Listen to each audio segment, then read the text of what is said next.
How's it going, Sonny? It's good, man. Enjoying it. How's the album going? Album's doing really good. Single is shockingly on the top 5, so it's a surprise to us. What shouldn't be a surprise? Awesome tune, dude. Thanks. Awesome. I don't think it's left my CD player in my car. Right on. It's in there right now. Right on, right Good on. stuff. Good stuff, man. So, what kind of things do you guys do when you're not on tour? That's the kind of stuff that we like to ask. Is everybody asks all these other, who's your favorite band, and all that kind of stuff. Yeah. What do you guys like to do in your downtime? You know, man, I'm a husband, I'm a daddy first before music. My son's on the road. I'm into all my kids' activities. I spend every waking minute that I have That's awesome. with them. You know, we took a long break away from music, and I got the awesome chance to do a lot of work with a lot of outreach programs, do a lot of charity work, fundraisers for my community and these charities I believe in as well. So I stay busy, man. You know. Awesome. That's cool. That's awesome. Yeah, and I saw lots of kids going around, razor scooters, and I think we're staying in the hotel across from you guys. We were like, is that POD? No, that's POD. And then she's like, well, they're loading up scooters. I don't know. So we saw them come by, and we're like, yeah, it was them. Dang guilty, it. Man. Oh, man. So, when did it finally happen for you? What flipped the switch and said, I'm going to be a rock star one day? Was there somebody that you saw? Was there a show that you went to? Was it on TV? What made you go, man, that's what I want to do for the rest of my life?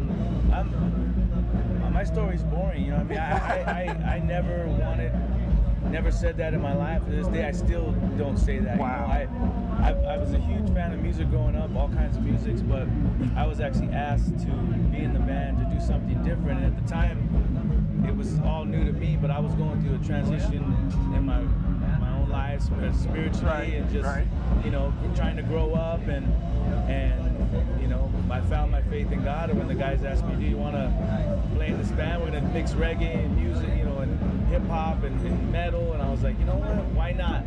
So it wasn't like I ever expected to play outside of our own backyard. And then, but we stuck to it, and it was just I fell in love with it.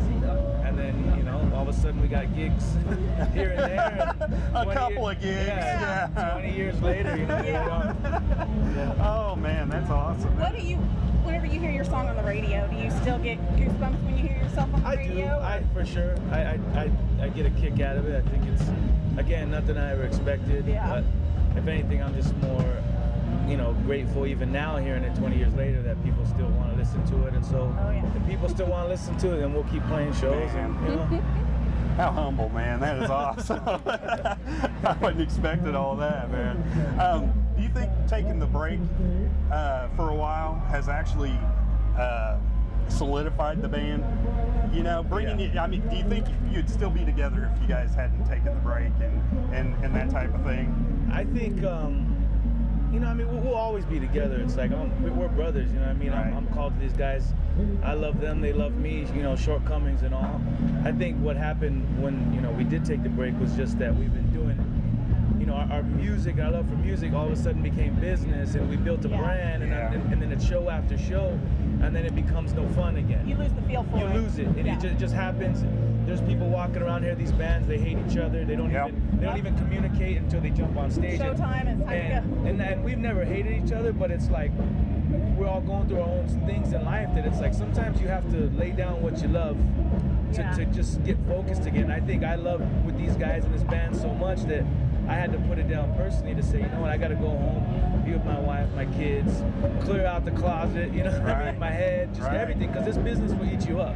This industry will eat you up, and if you give power to it, you're going to be another VH1 story, you know what I mean? And so I don't live for this industry. I live for, my family, my kids. That's awesome. And in doing that, we got to get rid of industry, politics, management, all that stuff, and just say, when it was time to write a record, it was like us four again, like we were, at 19, 20 years ago, sitting in a garage saying, dude, let's just write songs that we love, and that's exactly what we did. Right.